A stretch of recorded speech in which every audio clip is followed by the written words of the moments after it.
Pagi ketemu Kofran lagi di channel YouTube Kofran. Like dan subscribe jika teman-teman suka atas videonya. Pagi hari ini kita bahas satu masalah, yaitu mitos di dalam masyarakat dan bagaimana sebenarnya fakta yang terjadi. Oke? Nah, di hari ini Kofran bahas 5 saja secara singkat. Yang pertama adalah mitos di masyarakat itu bahwa asuransi itu buang-buang uang. Kenyataannya apa? Asuransi adalah pengganti fungsi kita sebagai kepala keluarga jika kita meninggal dunia. Asuransilah yang memberikan kepastian keuangan untuk keluarga yang ditinggalkan. Jadi mitosnya beda dengan kenyataannya. Oke teman-teman ya. Yang kedua, sebentar, Kofran lihat filenya. Asuransi manfaatnya hanya pada saat meninggal dunia.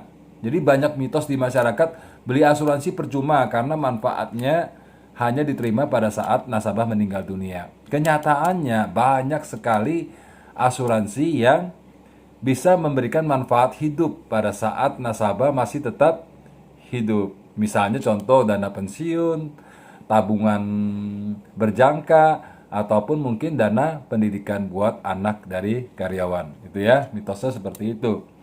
Yang mitos ketiga, asuransi itu mahal banget, bagaimana bisa beli? Sebenarnya teman-teman, asuransi itu relatif ya. Tidak mahal, tidak terlalu mahal, tidak terlalu murah juga. Banyak sekali asuransi yang mampu dibeli oleh para karyawan biasa. Hanya manfaatnya disesuaikan dengan kemampuan tersebut. Misalnya nih, kita beli asuransi kesehatan bisa kok dengan 300.000 per bulan. Sudah bisa mengcover diri kita kalau sampai suatu hari terjadi rawat inap atas diri kita. Asuransi sudah mengganti secara keseluruhan. Atau beli asuransi pendidikan, nabung kecil-kecil mulai 300.000 per bulan, itu memastikan anak kita nanti sekolah punya dana. Banyak ya asuransi murah, jadi tidak selamanya asuransi itu mahal, walaupun mitos di luar terdengar bahwa asuransi itu adalah produk yang mahal. Yang keempat, saya tidak ingin memberikan kemudahan dengan uang berlimpah ketika saya meninggal nanti anak-anak tidak mandiri. Sebenarnya fungsi asuransi adalah memberikan pelajaran kepada anak kita bahwa dia harus bisa menjaga aset yang telah dia miliki selama dia bekerja.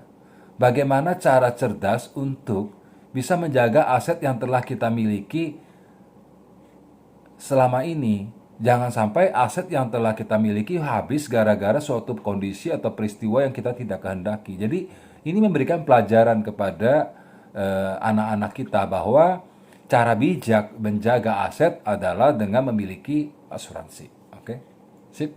Nah, terakhir nih. Terakhir adalah saya sudah punya asuransi kantor. Jadi untuk apa beli asuransi lagi secara pribadi? Teman-teman, sampai berapa lama sih kita kerja sebenarnya? 55, 60, setelah itu bagaimana? Karena kerja itu atau asuransi dari kantor itu tidak selamanya bisa kita miliki. Maka kita butuh asuransi secara pribadi. Itu aja mitos dan fakta hari ini, 5 mitos dan 5 fakta yang terjadi sebenarnya yang harus dipahami oleh teman-teman sebagai agen maupun sebagai klien. Salam semangat pagi hari ini. Tetap percaya, berbagi kebaikan untuk sesama.